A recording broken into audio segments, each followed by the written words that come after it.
हरिओम. संत कबीरजी म्हणतात,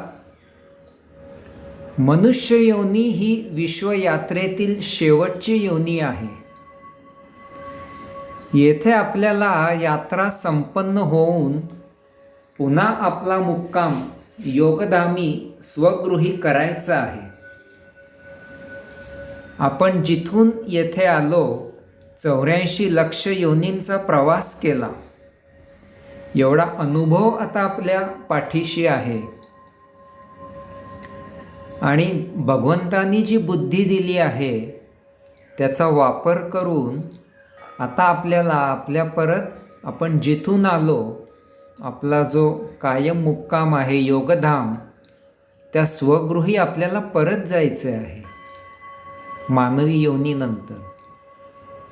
परंतु मनुष्य मात्र तसे न करता जिथे यात्रा संपवायची आहे तेथेच ठाण मांडून बसतो. पुन्हा येथे जन्म घेत बसतो. पाठीवर सतत भोगांचे गाठोडे बांधून या विश्वाचा सारखा प्रवास करत बसतो. सतत संचित निर्माण करतो आणि ते उपभोगण्यासाठी परत जन्म इथे घेत बसतो.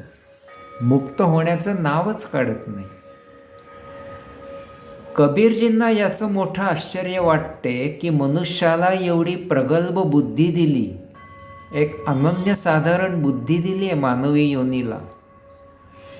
असे असूनही तो असा बेभान कसा होतो? इथल्या सहलीचे 4 दिवस आनंदात घालवून त्याला परत स्वगृही येण्याचे कसे वाटत नाही? आपण कुठेही ट्रिपला गेलो तरी तिथे 4 दिवस, फार तर 8 दिवस, 10 दिवस मजा करू आणि परत आपल्या घरी येऊ. तिथेच छान राहत नाही.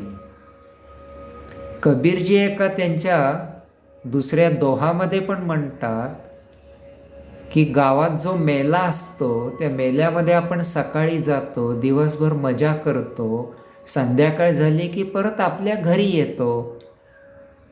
तसे हे मनुष्य योनीमध्ये 84 लक्ष योनी झाल्यावर आता त्याला परत स्वग्रही जायचंय, योगधामी जायचंय, मुक्त व्हायचंय. याचा विसर कसा काय मानवाला पडतो याचं मोठं आश्चर्य कबीरजींना वाटतं. हरिओम.